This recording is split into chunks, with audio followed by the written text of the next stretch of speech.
शाहिद अफरीदी और शादाब खान के बाद मैं तीसरा प्लेयर हूँ जिसने T20 डेब्यू में मैन ऑफ द मैच लिया। PSL 10 के 10 साल खेला हूँ। Your current favorite batter right now in T20 cricket from Pakistan? Saim Ayub. हम जिनको आज लेजेंड कहते हैं वो पहले दिन लेजेंड नहीं थे। हाँ। उनके पीछे ऐसे लोग थे जिनकी हम आज तक मिसालें देते हैं कि हाँ वो एक कप्तान आया था जिसने फलां प्लेयर को फलां नेट से सिलेक्ट किया और वो पाकिस्तान का लेजेंड बन गया। हाँ। किसी ऐसे प्लेयर का नाम बताएं जो स्टार की तरह एक्ट करते हैं लेकिन स्टार अभी है नहीं।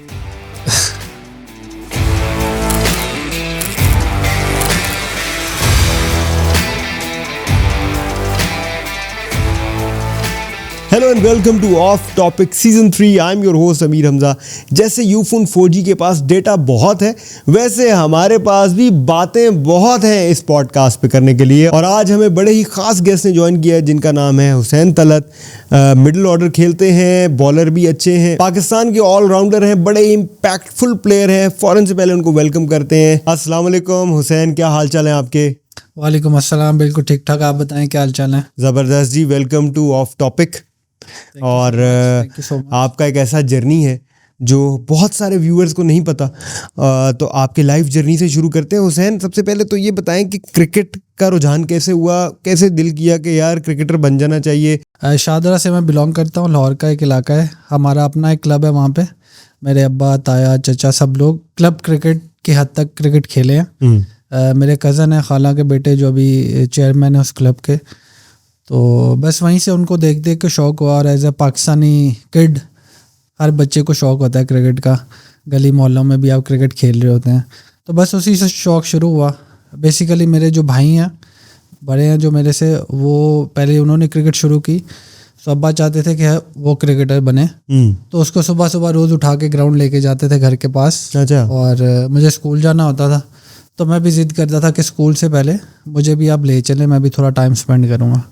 तो वहाँ उनको कहीं नज़र आया कि हाँ इसमें भी एबिलिटी है इस तरह की, तो वहीं से फिर शुरू किया उसी क्लब से। घर से पूरी सपोर्ट थी? हाँ, घर से मुझे लकीली, बहुत कम लोगों को होता है पाकिस्तान में ये, पर मुझे अब्बा की तरफ से सपोर्ट थी। अम्मा को लगता था कि ये किस गलत हो रहा है, बच्चे को पढ़ना चाहिए, खेलेगा कूदेगा तो कहाँ निकल जाएगा। बिल्कुल ऐसे ही है। पर कुछ अरसे के बाद ऐसा हुआ कि वही मेरी अम्मा थी जो सबसे बड़ी सपोर्टर है मेरी, और अभी तक वही है अल्हम्दुलिल्लाह। माशाल्लाह, ज़बरदस्त है। करियर में टर्निंग पॉइंट कैसे हुआ? मैं हमेशा हर पॉडकास्ट में बात करता हूँ कि इतने ज़्यादा लोग हैं पाकिस्तान में, और जैसे कि आपने बोला हर लड़का जब पैदा होता है तो पहला इश्क जो उसको होता है वो क्रिकेट से होता है। तो मुझे ये बताएं कि टर्निंग पॉइंट क्या था करियर में जब आप दाखिल हुए? तो वो ऐसा क्या इवेंट था जहाँ पे हुसैन जो है वो एकदम से पाकिस्तान क्रिकेट की तरफ जो है वो बढ़ गए? मेरा ख्याल है एज अ किड आप कभी भी जब आप क्रिकेट शुरू करते हो, या आज के दौर में भी जो बच्चा 12-13 साल का क्रिकेट शुरू कर रहा होगा, उसके जहन में कभी भी ये नहीं होता कि मैं पाकिस्तान के लिए खेलूँगा। बस उसको ये होता है कि मुझे बैट चाहिए और बॉल चाहिए, और बस मुझे सारा दिन अकेला छोड़ दो, मैं क्रिकेट खेलूँगा बस। और मेरा ख्याल है वहीं से चीज़ें शुरू होती हैं। और फिर लाइफ में अगर आपको डायरेक्शन सही मिल जाए, तो लकीली मेरे पास ऐसे लोग थे कि जिन लोगों ने मुझे डायरेक्शन दी। पर मुझे उस टाइम पे सिर्फ ये चाहा कि मुझे क्रिकेट खेलनी है, मुझे रोज़ ग्राउंड जाना है, मुझे कुछ आधा दिन वहाँ पे स्पेंड करना है। पर उन लोगों को पता था कि ये आहिस्ता आहिस्ता किस सिमत की तरफ जाएगा। तो मेरा ख्याल है इस तरह से मैं लकी रहा हूँ कि जैसे मैंने फिर स्कूल क्रिकेट शुरू की, स्कूल क्रिकेट से क्लब क्रिकेट में आया, अंडर 16 में आया, अंडर 19 में आया, तो आहिस्ता आहिस्ता बेस बनती रही। ज़बरदस्त। तो हुसैन ये बताएं कि आपकी एजुकेशन कितनी हुई?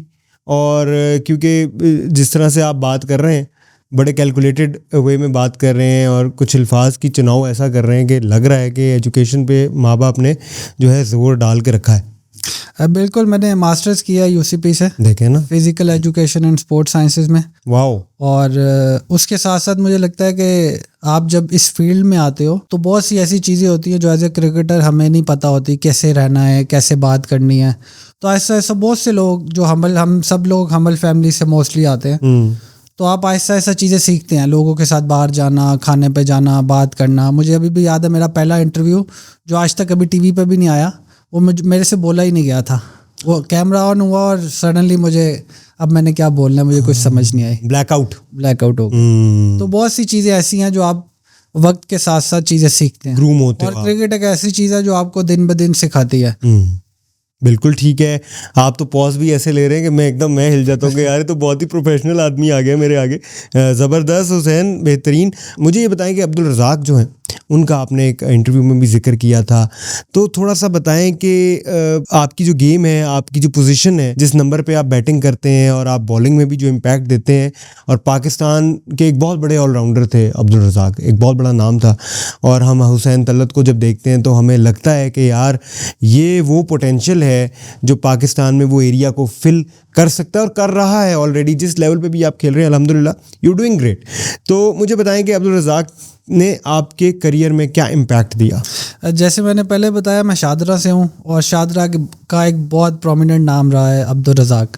जब क्रिकेट मैंने शुरू की थी एज अ किड, स्कूल से भी पहले तो हम उन्हीं का नाम सुनते थे कि शादरा से अब्दुल रज़ाक है वहाँ पे। और जब क्रिकेट शुरू की, और एक और प्लेयर है मोहम्मद खलील, वो भी शादरा से टेस्ट क्रिकेट खेले हैं।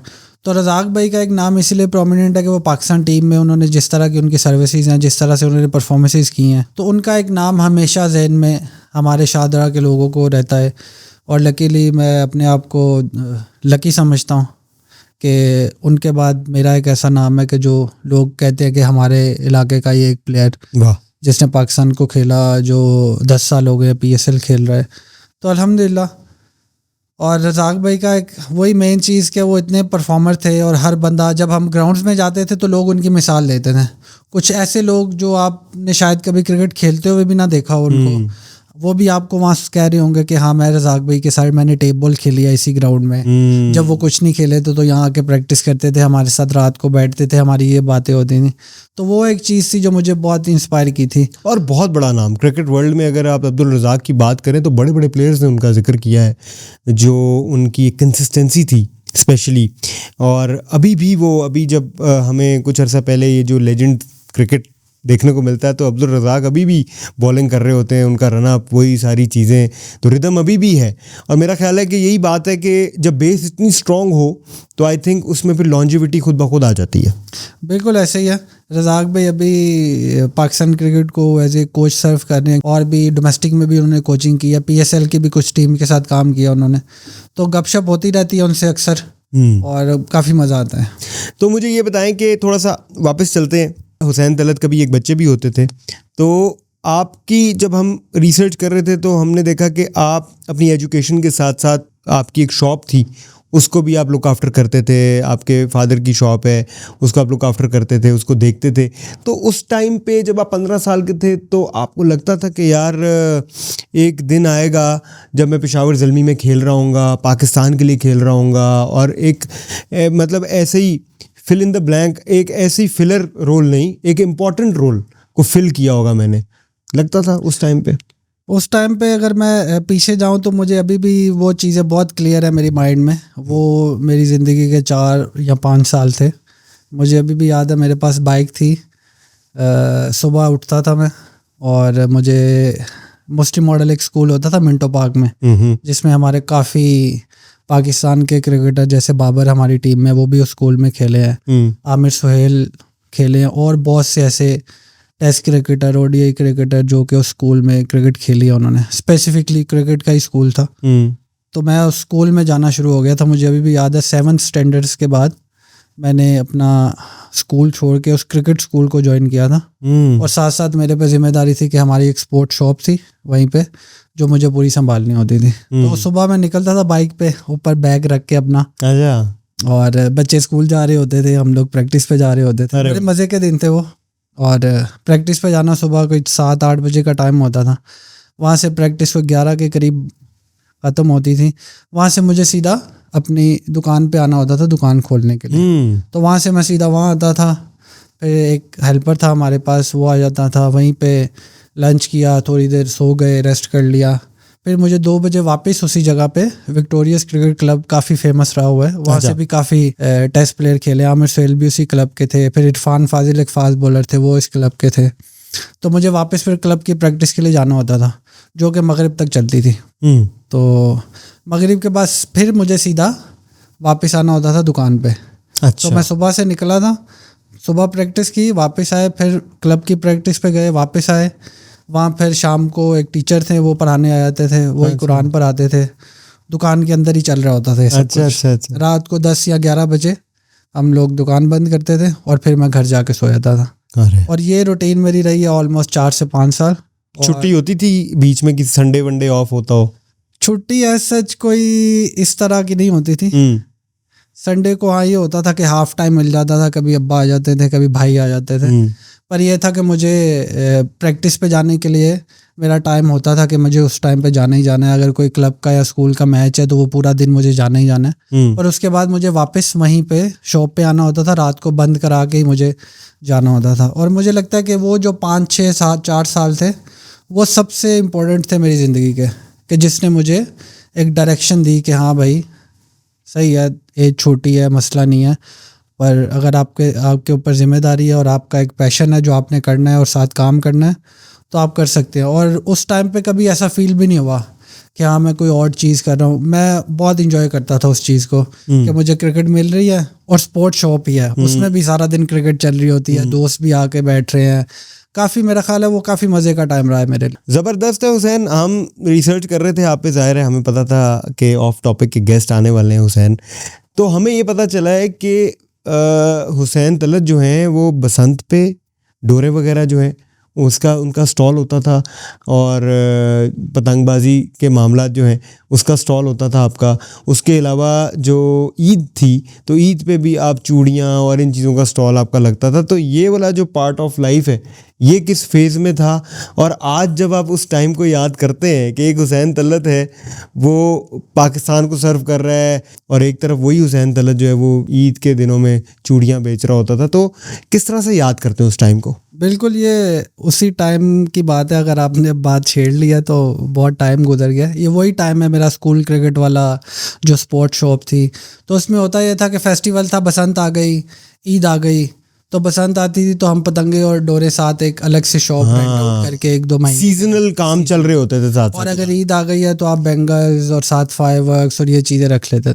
तो वो एक साइड बिजनेस कर ले, या अब्बा की तरफ से एक होता था कि अच्छा यार ये तो कर ही रहे हो तो ये भी एक फेस्टिवल आ रहा है तो अच्छी चीज़ है, पैसे कमाओ। तो स्पोर्ट्स शॉप अभी भी है? नहीं, स्पोर्ट्स शॉप हमने ऑब्वियसली लाइफ में हमेशा चीज़ें एक तरह नहीं रहती। तो एक ट्रेजेडी हमारे साथ हुई थी फैमिली में, तो उसमें यह है कि हम एक ऐसी स्टेज पे आ गए थे कि उस टाइम पे फिर कुछ चला नहीं सकता था। मैं अवेलेबल नहीं था।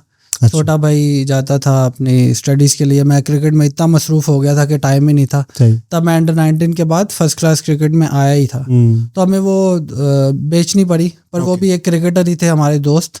वो शॉप अभी भी उसी जगह पे है जिसको ऑलमोस्ट कोई 20 साल से ज़्यादा हो गए, पर 2014 में हमने वो शॉप बेचती थी। और वो कुछ टाइम ऐसा आया था, वो एक टाइम मैं समझता हूँ लाइफ में ऐसा था कि जब रियलाइज़ किया कि हाँ भाई अब और कुछ नहीं है, अब जो करना है आपने खुद ही करना है। पहले लोग थे आगे पीछे आपको सपोर्ट करने वाले, डायरेक्शन देने वाले, पर एक टाइम आता है हर इंसान की लाइफ में जब उसको कुछ देर के लिए फील होता है कि हाँ अब कोई नहीं है, पर वही टाइम होता है मेक एंड ब्रेक वाला। तो मेरा ख्याल है वो एक ऐसा टाइम था कि जिसकी वजह से आज मैं यहाँ पे हूँ। हुसैन संभले कैसे उस टाइम में? फैमिली की सपोर्ट थी बहुत। मतलब जब आपके पास कुछ नहीं रहता तो जो लोग बच जाते हैं उनकी सपोर्ट थी बहुत ज़्यादा। और मेरा ख्याल है उस सपोर्ट की वजह से सब लोगों ने कुछ ना कुछ अपनी डायरेक्शन ले ली। और लकीली मैं समझता हूँ कि माँ की दुआएं हैं, बहन भाइयों की दुआएं हैं, फैमिली में जितने लोग हैं उन लोगों की दुआएं हैं कि जिसकी वजह से ऑब्वियसली बहुत से और लोग मेहनत कर रहे हैं।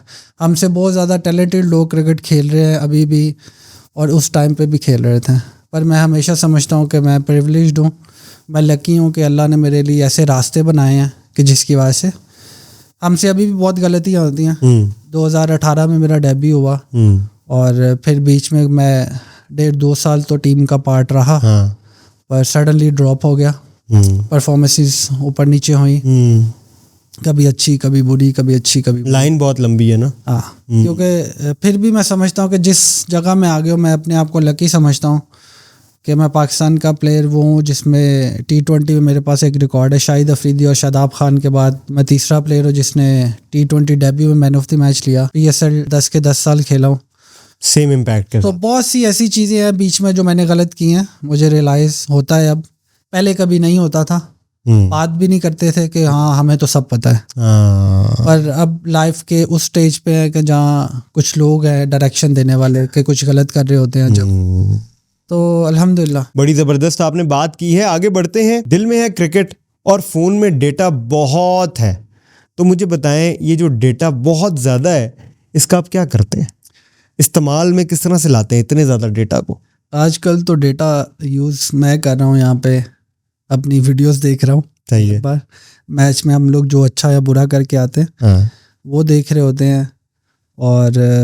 और मुझे एक दो चीज़ों का शौक है, जैसे शायरी हो गई तो कभी वो स्क्रॉल कर ली, अच्छा, घर पे बात कर ली, तो इसी तरह दिन गुजर जाता है। ऑफ डे होता है, जिम चले गए, फिर आपने घर पे मुझे अपने भांजों के साथ मैं दिन में 2-3 दफ़ा बात करता हूँ। अच्छा, फैमिली के साथ बात करता हूँ। तो इसी तरह डेटा, जितना भी डेटा है वो ख़त्म तो नहीं होता क्योंकि डेटा बहुत है तो पर इसी तरह यूज़ होता है। चलें, ज़बरदस्त है। मुझे बताएं कोई अपने फैंस के, फॉलोअर्स के कमेंट्स वगैरह भी रीड करते हैं?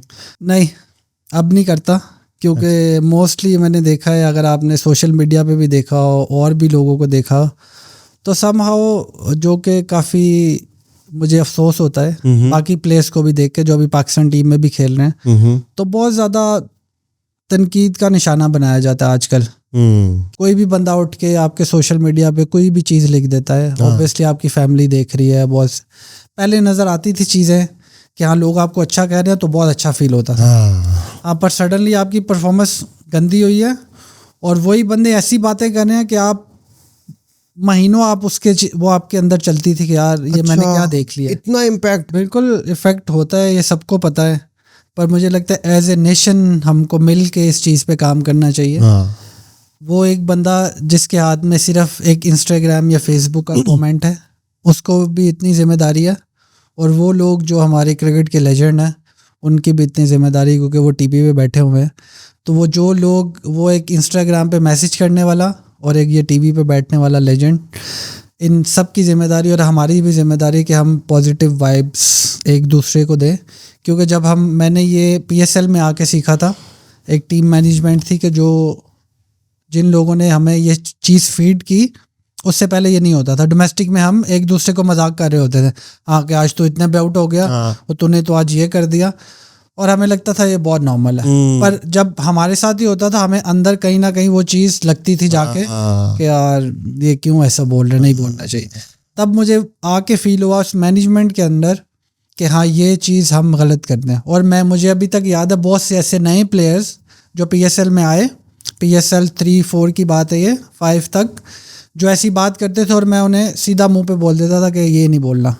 अच्छा, चाहे वो किसी और प्लेयर को ही बोल रहा है कि ये मजाक में भी नहीं बोलना। ये इफेक्ट करता है, ये इफेक्ट करता है, ये तुम्हें भी करता है, तुम्हें पता है। जब तुम नहीं करोगे, मैं कहूँगा तुम्हें वो चीज़ इफेक्ट करेगी। ये माहौल रखना ही नहीं।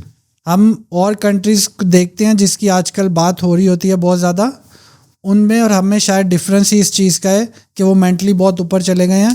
क्योंकि उनके अंदर अगर ये चीज़ें हैं भी तो उनके तक पहुंचती नहीं है। होती हर जगह है पर उनके तक पहुंचती नहीं है। और वो किसकी जिम्मेदारी है? उनकी टीम मैनेजमेंट की, कि वो उनको कहे हाँ बाकी बार जो चल रहा है। सेम गोज टू यू, अगर आप कहीं पे काम करते हैं और अगर आपका बॉस आके कहता है हाँ कुछ गलत हुआ है, इट्स फाइन, मुझे कॉन्फिडेंस है तुम पे, तुम मेरे साथ रहोगे, तुम ही काम करोगे, तुम ही मुझे ये काम करके दोगे। क्या बात। सेम गोज टू क्रिकेट, कि हाँ फेलियर आया है पर हाँ तुम ही प्लेयर हो, मैं आइडेंटिफाई कर चुका हूँ, तुम ही खेलोगे, तुम ही करके दोगे। और प्लेयर बनते भी इसी तरह से हैं। हम जिनको आज लेजेंड कहते हैं वो पहले दिन लेजेंड नहीं थे। वो कुछ साल खेले, जब उनको रियलाइज हो गया कि हाँ हम लोग अभी यहीं से बिलोंग करते हैं, हमने यहीं पाकिस्तान टीम को सर्व करना है, उनके कॉन्फिडेंस लेवल इतने ऊपर चले गए। और उनके पीछे ऐसे लोग थे जिनकी हम आज तक मिसालें देते हैं कि हाँ वो एक कप्तान आया था जिसने फलां प्लेयर को फलां नेट से सिलेक्ट किया और वो पाकिस्तान का लेजेंड बन गया। तो वो कैसे बना? उस प्लेयर ने कहा हाँ मैं पावर में हूँ, मैंने आइडेंटिफाई किया तुम टैलेंट हो, तुम लेजेंड बन सकते हो, तुम पाकिस्तान को ये जीत दिला सकते हो, तो अब तुम ही खेलोगे। अब तुम्हारा फेलियर आए या ना आए मुझे उससे फर्क नहीं पड़ता, मैंने तुम्हें प्लेयर बनाना है। तो अनफॉर्चुनेटली हम जो ये पाकिस्तान टीम में अभी देख रहे हैं कि लोग आ रहे हैं, लोग जा रहे हैं, लोग आ रहे हैं, लोग जा रहे हैं, उसकी वजह ये कंसिस्टेंट रन नहीं है। जब आप कंसिस्टेंट रन नहीं देंगे किसी भी प्लेयर को तो ऐसे ही होगा, उसकी आपको रोज नई गलती नजर आएगी। हाँ, कुछ अरसे खेलेगा, ऑब्वियसली फेलियर आएगा, आप फेलियर को लोगे तो वो सक्सेसफुल होगा। जब मुझे पता होगा कि मेरी टीम मैनेजमेंट मेरे फेलियर पे भी मुझे उतना ही सपोर्ट करेगी, तो फिर ही आप रिस्क लोगे ना, फिर मैं रिस्क लूंगा, फिर ही आप उस लाइन को क्रॉस करोगे। और फिर एक टाइम के बाद होता है, बहुत कम प्लेयर आपने देखे होंगे जो पाकिस्तान टीम में आए और फिर वो हमेशा ही खेलते रहे। बहुत 0.1% शायद ऐसे कोई प्लेयर होंगे जो पाकिस्तान टीम पर आपने ज़्यादा का यही सुना होगा, आए कमबैक किया, आए फिर कमबैक किया, कुछ साल लगे उनको भी चीज़ें सीखते हुए। सेगमेंट की तरफ बढ़ते हैं। Complete the phrase with Ufone 4G। आप तैयार हैं? मैं आपके सामने एक लाइन बोलूँगा जो मुकम्मल नहीं होगी और उसको आपने मुकम्मल करना होगा अपनी चॉइस के साथ। Are you ready? Yes. Your current favourite batter right now in T20 cricket from Pakistan? Saim Ayub. The best match you ever played is? My T20 debut against West Indies, जिसमें मैन ऑफ द मैच हुआ था। जबरदस्त। Second best captain of PSL? Second best captain Misbah-ul Haq. बिल्कुल, आप तो बल्कि उनकी captaincy में भी खेले। बिल्कुल, पहले 3 साल इस्लामाबाद यूनाइटेड में और चौथे साल वो कोच थे। और मेरा ख्याल है उस टाइम पे दुबई में क्रिकेट होती थी और मेरा ख्याल है जिस तरह से वो गेम को रीड करते थे वो एक उनकी स्पेशलिटी थी मेरा ख्याल है। और हमने बहुत क्लोज गेम्स जीते भी हैं उस टाइम पे। तो he is the second best captain. First best captain जो है हम आपसे नहीं पूछेंगे। तो सेकंड पे आपने मिसबाउल हक को इतनी तारीफों के साथ आपने चॉइस ही वो छोड़ी है ना मेरे लिए। आगे बढ़ते हैं जी। जिंदगी बताएं कि ज़ल्मी में किस तरह से गुजरती है। आपने इस्लामाबाद यूनाइटेड में एक अरसा गुजारा, बड़ी अच्छी टीम है वो भी। तो मुझे ये बताएं कि पेशावर ज़ल्मी में आपका दिन कैसा गुजरता है, आपको यहाँ का कल्चर कैसा लगता है, आपके करियर में पेशावर ज़ल्मी की कितनी कंट्रीब्यूशन है, ये ज़रा बताएं। मेरा ख्याल है जब मैं पेशावर ज़ल्मी में आया हूँ सीज़न 7, जो कि मेरा बहुत अच्छा भी गया था इंडिविजुअल अगर देखा जाए बैटिंग बॉलिंग में, और मैंने काफ़ी इन्जॉय किया था। पहली दफ़ा आया था, हमेशा से सुना था कि ज़ल्मी का माहौल बहुत अच्छा है, लोग बहुत अच्छे हैं। फिर बात वही जो हमने पीछे की है कि मैनेजमेंट का कितना इम्पैक्ट है एक प्लेयर पे। तो मैंने यहाँ आके देखा और अकरम भाई उनके साथ उससे पहले कोई इतनी गप नहीं थी मेरी। यहाँ पर जब आए उनके साथ टाइम स्पेंड किया, मैंने देखा कि वो कितना काम रहते हैं। उसी की वजह से हम अपना 100% दे सकते हैं। और फिर और मैनेजमेंट के लोग आपके ट्रेनर्स आ जाते हैं, फिजियो आ जाते हैं, मेंटोर्स आ जाते हैं, बीच में जो भी लोग हैं उनके साथ वो आपके साथ किस तरह बिहेव करते हैं, आप किस तरह से रिस्पॉन्ड करते हैं। और फिर एज अ प्लेयर मुझे लगता है एज अ क्रिकेटर जब आप अच्छा कर रहे होते हैं तब आपको किसी की ज़रूरत नहीं है। अगर मैं परफॉर्म कर रहा हूँ मुझे आपकी कोई ज़रूरत नहीं है, टू बी वेरी ऑनेस्ट। मुझे किसी की ज़रूरत नहीं है। उस टाइम पे मेरे अंदर से एक ऐसी अच्छी वाइब आ रही होती है कि मुझे पूरा दिन आप एक कमरे में भी बंद कर देंगे, क्या बात, मैं हंसी खुशी वो गुजार लूँगा।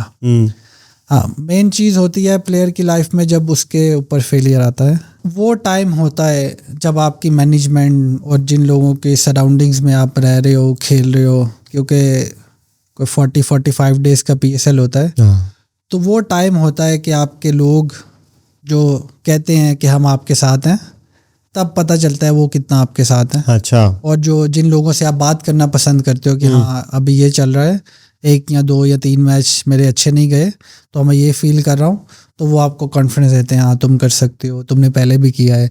और ये तो शॉर्ट फॉर्मेट है, इसमें फेलियर तो आएगा ही पर सक्सेस भी आएगी। तो अगर आप 2-3 मैच फेलियर हुए हो और अगर आपने एक ही मैच सिंगल हैंडली जिता दिया है, वो सब चीज़ें कवर हो जाती हैं। सही है, सही। तो वो मेन चीज़ घुमा फिरा के वही आ जाती है कि आप किन लोगों के अंडर हो, तो आपको किस तरह से हैंडल करना है। बिल्कुल ठीक है। तो आपने 3 फ्रेंचाइजीज के साथ खेला है, तो ये बात गलत नहीं होगी कहना कि तीनों का डिफरेंट फ्लेवर है, मैनेजमेंट का, स्टाइल का, या सिमिलर ही है? नहीं, बिल्कुल मेरा ख्याल है तीनों का डिफरेंट है। और अभी तक मैंने जितना देखा है, टू बी वेरी ऑनेस्ट, तीनों में मुझे अपने अपने अंदाज़ हैं, सबका अपना अंदाज़ होता है, पर तीनों का मुझे अंदाज़ अच्छा लगा। मैं लाहौर कलंदर से भी खेला हूँ 1 साल, जिनके बारे में हम ओपिनियन आते थे कि हाँ कुछ इश्यूज़ हैं, सही तरह नहीं है, जो भी मसले हैं, पर मैं जिस साल खेला हूँ मुझे कोई ऐसी चीज़ नज़र नहीं, टू बी वेरी ऑनेस्ट। सही है। हमारी PSL की ही टीम है वही लोग टीम चला रहे हैं और बहुत अच्छी तरह चला रहे हैं। और उनके एक मैनेजमेंट के बंदे को मैंने उस सीज़न में बार बार कहते हुए सुना है कि मैंने ये सब चीज़ें सीखी हैं, मुझे ये चीज़ें शुरू में नहीं आती थी, ये मैं सीख के मैं इस जगह पे पहुंचा हूँ कि मैं इस तरह से चला रहा हूँ। तो हुसैन मुझे ये बताएं कि तीनों फ्रेंचाइजीज में से जितना अरसा भी आप वहाँ रहे, आपने प्लेयर्स के साथ बहुत ज़्यादा वक्त गुजारा, काफ़ी सारे सीनियर प्लेयर्स थे, फॉरेन प्लेयर्स थे, सबसे ज़्यादा इंस्पायर टिल डेट आपको किस प्लेयर ने किया? मेरा ख्याल है जो शुरू वाले साल थे, स्टार्टिंग PSL के पहले 3 साल, वो सबसे ज़्यादा ज़रूरी थे हमारे लिए, क्योंकि कभी हमें मौका नहीं मिला था इंटरनेशनल स्टार्स के साथ खेलने का, फॉरेन प्लेयर्स के साथ खेलने का।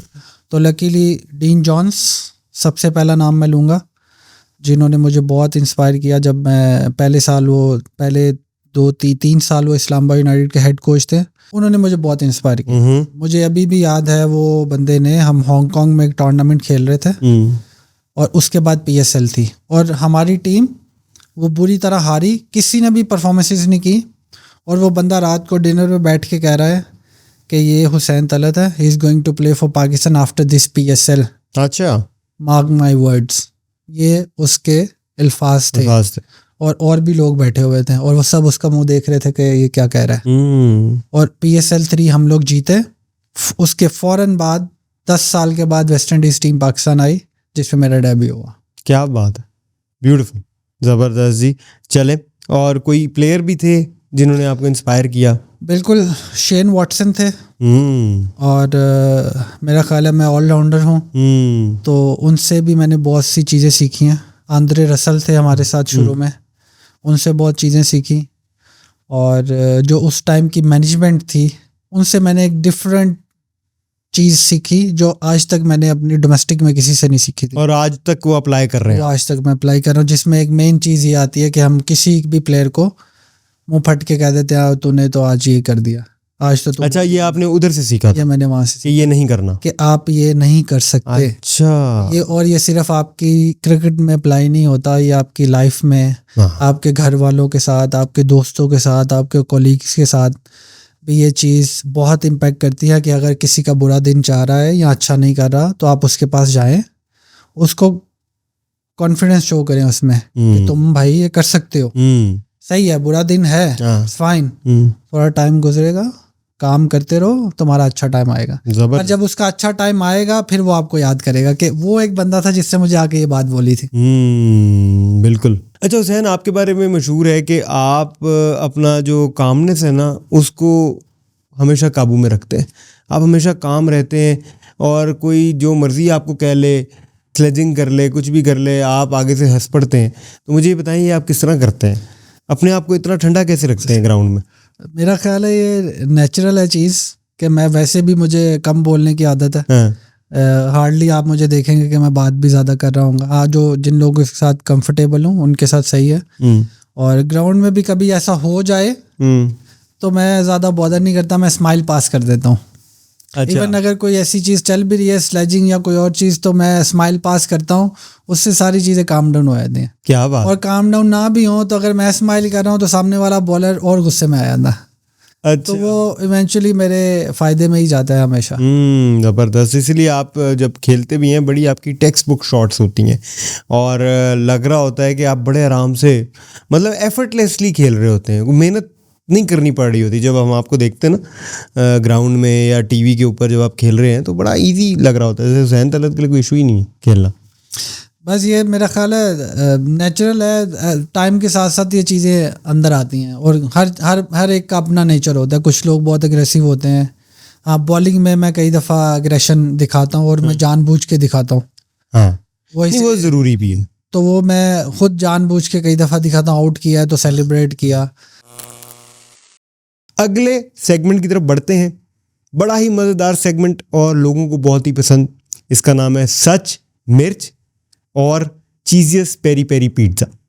अब आप सोच रहे होंगे कि क्या सेगमेंट है। तो सेगमेंट जी ये है कि आपने या सच बोलना है या आपने मिर्च खानी है। और मिर्च के साथ हमने एक चीज़ ऐड की है, peri peri pizza bye Cheezious. मिर्चों से भरा पिज़्ज़ा है और बड़ा हॉट सेलिंग चल रहा है जी चीज़ियस का। ये लोगों को बड़ा पसंद है, लेकिन है वो भी फुल मिर्चों से भरा हुआ। तो आपके पास ऑप्शन है, you can either go for मिर्च or you can go for pizza, or you have to tell us the truth. Done, तैयार हैं? Let's go. खतरनाक सवाल होंगे। लाएं जी, पिज्जा लेकर आए, मिर्चें लेकर आए। मिर्च वाकई खानी है? हाँ, मिर्च तो खानी है। ये जो सवाल आता है ना हमेशा हमारे गेस्ट का कि मिर्च वाकई खानी है, यार ये बड़ा मजे का होता है। ले जनाब, पहला सवाल आपकी तरफ आने लगा। किसी ऐसे प्लेयर का नाम बताएं जो स्टार की तरह एक्ट करते हैं लेकिन स्टार अभी है नहीं, शायद बन जाएंगे कुछ अरसे तक, अभी है नहीं। ऑप्शंस क्या हैं इसमें? ऑप्शंस पाकिस्तान के प्लेयर्स हैं। ये वही भाई हैं जिनके साथ आप उठते बैठते हैं और आज आप उनका नाम लेने लगे हैं हमारे आगे। नहीं तो आप मिर्च भी खा सकते हैं, पिज्ज़ा को भी ट्राई कर सकते हैं। देखिए जी, नाम तो है मेरे सामने, बहुत क्लियर है। अच्छा, पर मैं नाम नहीं ले सकता क्योंकि उसके बाद फड्डे हो जाएंगे बहुत ज़्यादा। अरे यार नहीं भाई, ये खाएं आप। सो आई या विल तो go for pizza. Pizza? Yes. चले।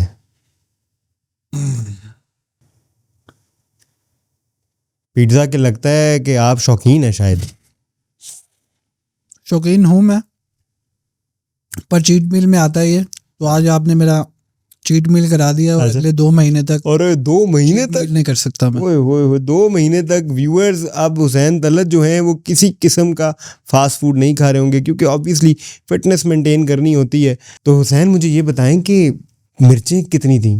मिर्चें तो बहुत ज़्यादा थी। अच्छा, पर अच्छा मज़े का था। अच्छा। मैं ज़्यादा स्पाइसेस खाता नहीं हूँ, पर अच्छा था ये। अभी तो ये पहला सवाल था, अभी तो काफ़ी सारे सवाल रहते हैं। जो आपकी पहली क्रश थी उनका नाम बता दें। देखें, इन चीज़ों का तो टाइम ही नहीं मिला क्रिकेट के बाद। अच्छा, तो मेरा ख्याल है ये सवाल आप बीच में से निकाल दें, इस पे तो आपकी ख्वाहिश पूरी नहीं कर सकता मैं। अच्छा, मतलब ये आपने पिज्ज़ा खाऊं या मिर्च खाऊं, ये नहीं होगा। हुआ ही नहीं, मतलब क्रश हुआ ही नहीं, हुआ ही नहीं, टाइम ही नहीं मिला। टाइम ही नहीं मिला। हुसैन भाई, आपने हंसना है लेकिन स्माइल के बगैर। कह कहा निकले स्माइल के बगैर। गुड यार। एक ऐसे बॉलर का नाम बताएं जो आप चाहते ही नहीं है फेस करना। I think peak Saeed Ajmal एक ऐसे बॉलर थे कि जिनको मैं चाहूंगा कि भाई इस बंदे से दूर ही रहो। अच्छा, चलें, जबरदस्त। हाईली स्किलफुल और जितनी उनके पास वैरायटी थी, सो वो मुझे एक ऐसे बॉलर लगते थे कि यार हाँ, ये बहुत मुश्किल होगा इन पे। एक ऐसे प्लेयर का नाम बता दें जो आप ख्वाहिश करते हैं कि यार ये पिक ना ही हो, प्लेइंग 11 में ये ना ही आए। पाकिस्तान से भी बता सकते हैं, पेशावर ज़ल्मी से भी बता सकते हैं। आई थिंक पिज्ज़ा और खाना चाहूँगा। पिज्ज़ा, ये चीट मील पे आपका जा रहा है, लेकिन चलें, आज चीट मील अब शुरू किया, ये तो एक आधी छोटी छोटी बाइट से तो कुछ होगा नहीं। पेरी, वो भी पेरी पेरी के काम जो है ना वो 2 महीने से ऊपर निकल जाए। Peri peri pizza.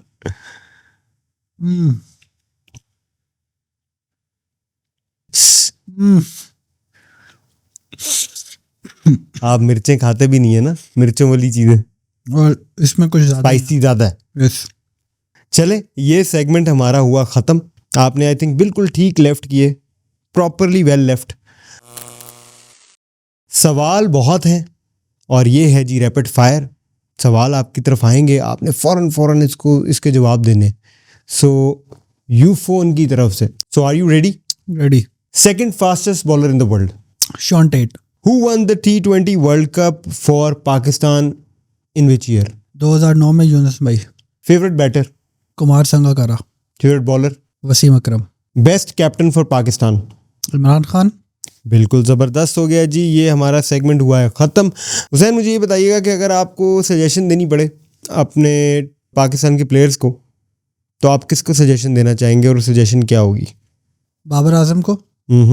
और वो सजेशन यही होगी कि just keep making us proud, जैसे आप करते हुए आ रहे हैं।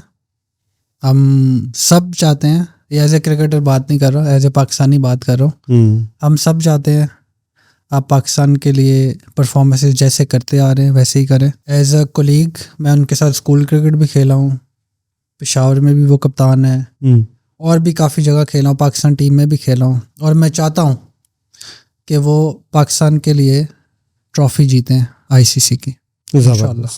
लवली हुसैन, थोड़ा सा मुझे बताएं कि आप अपने आप को प्रिपेयर किस तरह करते हैं। T20 मैच पे हम बात कर लेते हैं, तो क्या जहन में होता है जब बारी आने लगती है, तो जब आप जाते हैं पिच पे तो क्या जहन में चल रहा होता है जब आप खड़े होते हैं? How do you keep your self काम, और एक लंबी इनिंग्स का एम किस तरह से आप लॉक करते हैं? ज़रा प्रोसेस बताएं कि चलता क्या है। उससे पहले जब आप कैंप्स में आते हो, और कैंप से भी पहले जब आप अपना इंडिविजुअल काम कर रहे होते हो, मेरा ख्याल है वो मेन जगह होती है जब आप अपने आप को तैयार करते हो। जब आप कैंप्स में आते हो, 5 दिन 6 दिन 1 वीक का कैंप होता है, उसमें आप सिर्फ ट्यून इन करते हो। अब मैं इस चीज़ को इस तरह लेता हूँ, पहले मैं होता था कि पहले भी अपना काम किया, कैंप में आए और फिर फुल रगड़ा दिया अपने आप को, तो कई दफ़ा बहुत ज़्यादा हो जाता था। तो आपने जो पीछे हार्ड वर्क किया हुआ है उसको आपने ट्यून इन करना है कैंप में आके, और स्ट्रेट इनटू द गेम। फिर आप ये सोच रहे होते हो कि इस वक्त टीम की डिमांड क्या है, क्योंकि उस टाइम अगर मैं अपना सोच रहा हूँगा तो मैं वो डिलीवर कर ही नहीं सकता। ओके, स्पेशली ना T20 गेम। उस टाइम मुझे देखना, हाँ ये सिचुएशन है, मुझे ये समझ आ रहा है, ये रिक्वायर्ड है, इतना रन रेट रिक्वायर्ड है, ये बैट्समैन खेल रहे हैं, ये हमारे आने वाले हैं, तो मुझे इस तरह से चलाना है। ओके। और फिर आपको अपनी स्किल सेट पे होता है कि हाँ, कई दफ़ा आप जाते अटैक कर देते हो, कोई ऐसा बॉलर आपको मिल जाता है, कई दफ़ा आप थोड़ा टाइम लेते हो, फिर आप वेट कर रहे होते हो कि हाँ कुछ बॉलर आएंगे, हम उन पे अटैक करेंगे। फिर कई दफ़ा सिचुएशन ऐसी होती है कि आपने एक रन रेट मेंटेन करना है, यानी अगर आप 9-10 का रन रेट चेस कर रहे हैं तो आपने उस फ्लो के साथ चलते रहना है। तो उस टाइम पे, तो गेम के टाइम पे सिर्फ आपने ये सोचना है कि इस वक्त टीम और मेरा कैप्टन मेरे से क्या चीज़ डिमांड करे और उसको पूरी करने की कोशिश करें। उसमें फेलियर भी आएगा, पर उसमें जब सक्सेस आएगी तो आप अंदर से आपको सेटिस्फाई फील होगी कि हाँ, जो मेरे से डिमांड थी, जो मैंने हार्ड वर्क किया था, मैं उस डायरेक्शन में जा रहा हूँ। अच्छा हुसैन, ये बताएं कि एक टाइम था कि हमारा जो बॉलिंग ट्रायो है, नसीम, शाहीन, रऊफ, 2023 से पहले की बातें कर रहा हूँ मैं, एशिया कप से पहले की, it was known to be one of the most dangerous trio, bowling trio. और उसमें हमने जब देखा कि हमें पूरी दुनिया के जर्नलिस्ट भी ये बात करते थे, लेकिन फिर एक ऐसा डिप आया परफॉर्मेंस में, इंजरीज आ गई, जो बाकी चीज़ें हैं, तो वो चीज़ दोबारा बन नहीं पाई। क्या रीज़न समझते हैं आप, क्या वजह है? मेरा ख्याल है कि 2021 वाला वर्ल्ड कप, और फिर मेरा ख्याल है नेक्स्ट ईयर 2022 में हुआ था वर्ल्ड कप ऑस्ट्रेलिया में, जब पाकिस्तान एक सेमीफाइनल हारा ऑस्ट्रेलिया से, फिर फाइनल हारा इंग्लैंड से। तो मेरा ख्याल है उस टाइम पे तो हर पाकिस्तानी, हम तो इस गुमान में चले गए थे कि ऑब्वियसली हर बंदा कह रहा था, तो नज़र आ रहा था सबको जिस तरह से हमारी बॉलिंग थी, और ये तीनों लोग, शाहीन, नसीम, हारिस, इवन जो और भी लोग बॉलिंग में थे, उन लोगों ने बहुत इम्पैक्ट क्रिएट किया। पर सडनली एक चीज़ हुई, वो फिटनेस हो सकती है, पिचेस तो अच्छी बुरी तो आपको मिलती रहती हैं, पर मेरा ख्याल है कि उस टाइम पे कह सकते हैं कि अब इंजरीज ने कुछ ऐसा किया कि थोड़ा कॉन्फिडेंस शायद लो हो गया। पर मैं चाहता हूँ खुद पर्सनली कि हम दोबारा से वो पीक देखें, और उसी तरह से लोग नाम लें कि हाँ, पाकिस्तान का बॉलिंग अटैक है और ये ऐसे नहीं खेला जाए। ग्लिम्स वगैरह में कभी नज़र आ भी जाता है, जैसे आप देखें साउथ अफ्रीका के खिलाफ 3-0 मार के आए हमारी पाकिस्तान, फिर ऑस्ट्रेलिया के खिलाफ अच्छी खासी स्ट्रेंथ थी उस टीम की, स्पेशली पहले 2 मैचेस में, वो आपने वहाँ पे ऑस्ट्रेलिया को हिस्टोरिक जो है शिकस्त दी। तो ग्लिम्स में रिजल्ट्स नज़र आए हैं, ऐसा नहीं कि रिजल्ट्स आए नहीं हैं। नहीं, बिल्कुल नज़र आता है, और स्किल सेट वहीं पे है, ऐसा नहीं है कि उनका स्किल। प्रॉब्लम कहाँ है? हो सकता है वर्कलोड का कोई इशू हो, पर वो भी सब में नहीं होता। वो तो हम भी यहाँ पे करते हैं कि 1 मैच रेस्ट कर लो, 2 मैच रेस्ट कर लो, 1 सीरीज रेस्ट कर लो।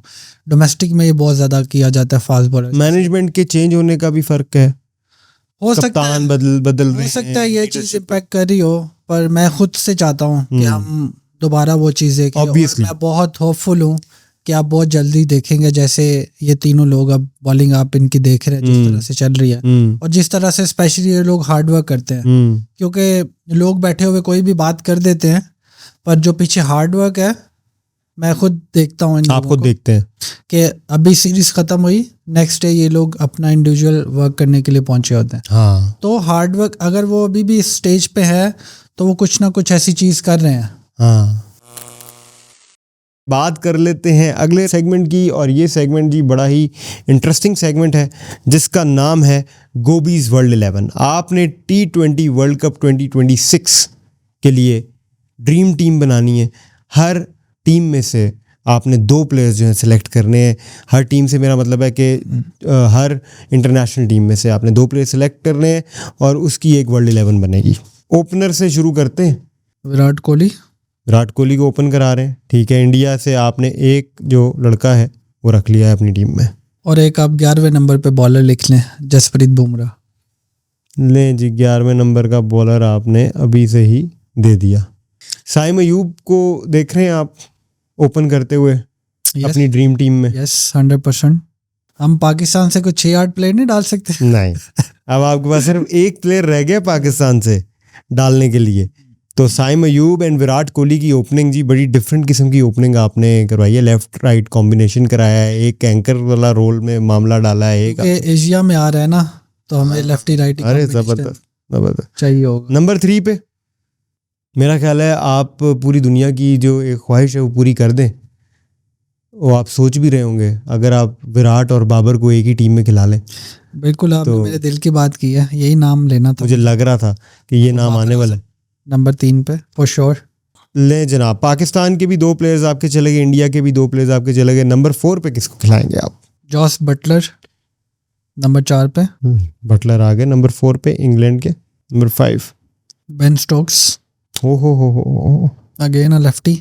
ये लेफ्टी पे भी आएंगे। लेफ्ट राइट वाला जो चक्कर है ना, ये मुझे समझाना है आपने। बेन स्टोक्स हो गए जी नंबर 5 पे। नंबर 6 पे देखते हैं अब क्या है। यस, इसके बाद वेस्ट इंडीज के ये प्लेयर है रोमन पॉवल, जो कि ज़ल्मी का भी हिस्सा रह चुके हैं। रोवमन। Rashid Khan, how can he miss him. Asian pitches और राशिद खान की स्पिन, क्या बात है। नंबर 9 अब हमें बॉलर चाहिए ना। Pat Cummins and we need one more, right? Yes. Number 10 so you have 1 spinner, 2 spinners. Saim भी कर लेगा। 2 स्पिनर्स एंड पेसर्स में आपके पास 1 2 3 1 मिचेल स्टार्क। वेरी नाइस, बड़ी तगड़ी टीम बनाई है आपने। बुमराह और मिची जो हैं वो स्टार्ट लेंगे, बिल्कुल।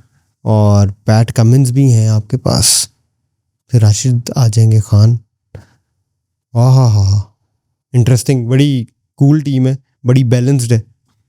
और आपने बाबर और कोहली दोनों को ही मौका दिया कि वो एक दफ़ा क्रिकेट पिच के ऊपर खड़े हों, एक साथ खेलें। वेरी नाइस, ज़बरदस्त जी। आगे हुसैन तलत बढ़ते हैं, और आगे हमारा जो सेगमेंट है उसका नाम है चीज़ियस ट्रिविया। इसमें आपने करना क्या है? चीज़ियस ट्रिविया में आपने ये करना है कि आपने व्यूअर्स से एक सवाल करना है, और व्यूअर्स देंगे उसका जवाब हमें कमेंट सेक्शन पे लिख के। आपने क्रिकेटिंग का सवाल उनसे करना है व्यूअर्स से, और जब वो ये जवाब देंगे तो उनको चीज़ियस की तरफ से डिस्काउंट कूपन मिलेगा, डिस्काउंट वाउचर मिलेगा। तो सवाल करें हमारे व्यूअर्स से। ऑडियंस के लिए और फैंस के लिए मेरा सवाल ये है कि 2003 के वर्ल्ड कप में पाकिस्तान का विकेट कीपर कौन था? ज़बरदस्त है जी। गूगल आप सबको हेल्प तो कर देगा, लेकिन जितने लोगों ने जवाब दिया वो सब के सब जो हैं इसके पार्टिसिपेंट्स बनेंगे, और फिर स्पिन द व्हील किया जाएगा, और उसमें से फिर एक विनर होगा जिसको चीज़ेस की तरफ से डिस्काउंट वाउचर मिलेंगे। ले हुसैन तलत, ये तो सेगमेंट हुआ ख़त्म, और फ़ौरन से पहले अगला सेगमेंट जो है वो तैयार। ये सेगमेंट है जी pick your choice with Ufone 4G, और चॉइस में ये होगा कि 5 ऑप्शंस दी जाएंगी और 5 क्रिकेटर्स दिए जाएंगे आपको। ओके। आपने ड्रॉप करना है, बेंच करना है, कैप्टन करना है, ओपन विद करना है, और फोर्स टू रिटायर करना है। 5 प्लेयर्स के नाम लूँगा, आपने इनको एक एक प्लेयर को एक एक स्लॉट में फिल करना है। Are you ready?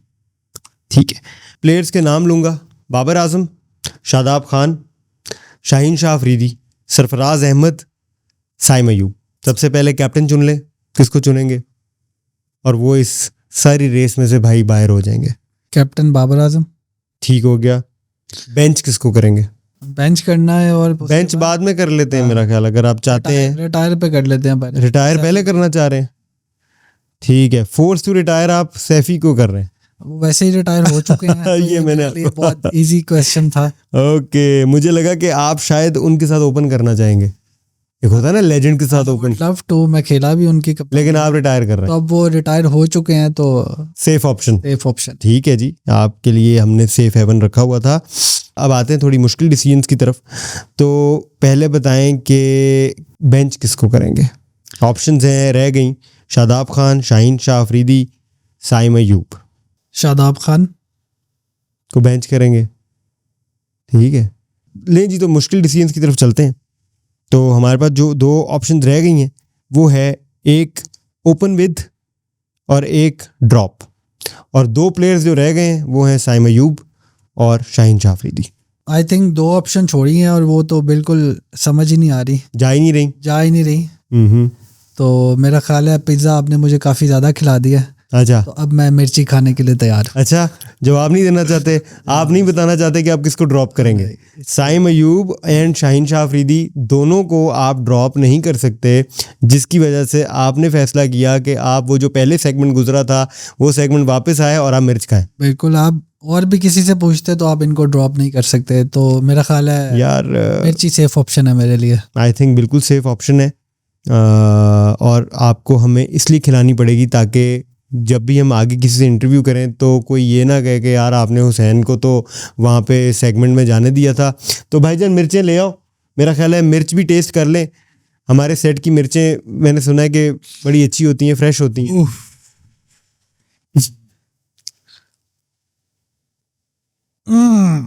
ओए होए, पानी ले आओ भाई। ओह माय गॉड, अरे यार, आज बहुत ज़्यादा हो गया। Thank you so much Hussain भाई, अपॉलॉजीज। मुझे लगा था कि आप इस सेगमेंट को थोड़ा हैंडल कर जाएंगे और आपने अच्छे से हैंडल किया, मेरा ख्याल है। I think you handled it pretty well. ले जनाब, हमारे सेगमेंट्स हुए ख़त्म। हुसैन भाई बहुत बहुत शुक्रिया हमें ज्वाइन करने का, and we are wishing you all the best. So this is it from off topic. This is your host Amir Hamza. Keep watching Zalmi TV for exciting sports content. मिलते हैं बहुत जल्द अगले पॉडकास्ट में। खुदा हाफिज़।